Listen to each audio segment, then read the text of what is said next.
brain-degenerating maladies that includes Alzheimer's. It's in the genes, it's inevitable with age, and it's a given if you live into your 80s and beyond. Not so fast. I'm here to tell you that the fate of your brain is not in your genes. It's not inevitable. And if you're someone who suffers from another type of brain disorder, such as chronic headaches, depression, epilepsy, or extreme moodiness, the culprit may not be encoded in your DNA. It's in the food you eat. Yes, you heard that right. Brain dysfunction starts in your daily bread, and I'm going to prove it. I'll state it again because I realize it sounds absurd. Modern grains are silently destroying your brain. By modern, I'm not just referring to the refined white flours, pastas, and rice that have already been demonized by the anti-obesity folks. I'm referring to all the grains that so many of us have embraced as being healthful. Whole wheat, whole grain, multigrain, 7-grain, live grain, stone ground, and so on. Basically, I am calling what is arguably our most beloved dietary staple a terrorist group that bullies our most precious organ, the brain.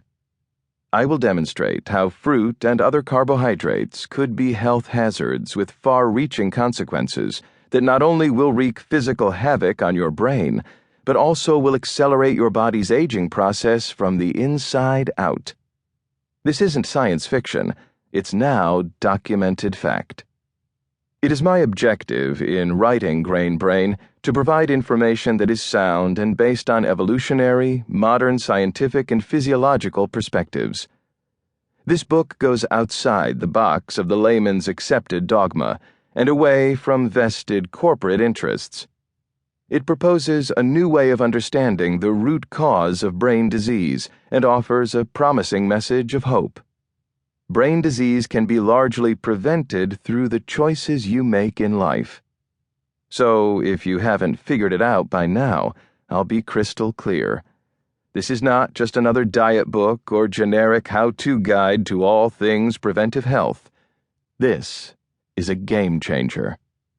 Every day we hear about something new in our various wars against chronic disease, particularly with regard to illnesses that are predominantly avoidable through lifestyle habits.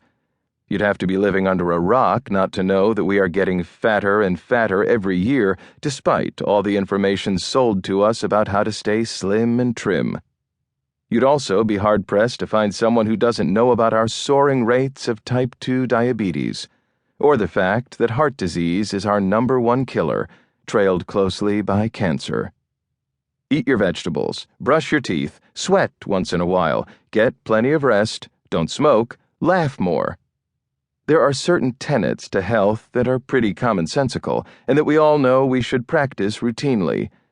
But somehow, when it comes to preserving our brain's health and mental faculties, we tend to think it's not really up to us, that somehow it's our destiny to develop brain disorders during our prime and grow senile in our elder years, or that we'll escape such a fate through the luck of good genes or medical breakthroughs.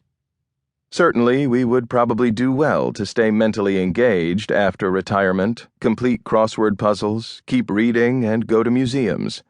And it's not like there's a blatantly obvious, direct correlation between brain dysfunctions and specific lifestyle choices, as there is between, say, smoking 2 packs of cigarettes a day and getting lung cancer, or gorging on French fries and becoming obese. Like I said, we have a habit of categorizing brain ailments separately from the other afflictions we attribute to bad habits. I'm going to change this perception by showing you the relationship between how you live and your risk of developing an array of brain-related problems, some that can strike when you're a toddler and others that get diagnosed at the other end of your lifespan. I believe that the shift in our diet that has occurred over the past century, from high-fat, low-carb to today's low-fat, high-carb diet, fundamentally consisting of grains and other damaging carbohydrates, is the origin of many of our modern scourges linked to the brain, including chronic headaches, insomnia, anxiety, depression, epilepsy, movement disorders, schizophrenia, attention deficit hyperactivity disorder,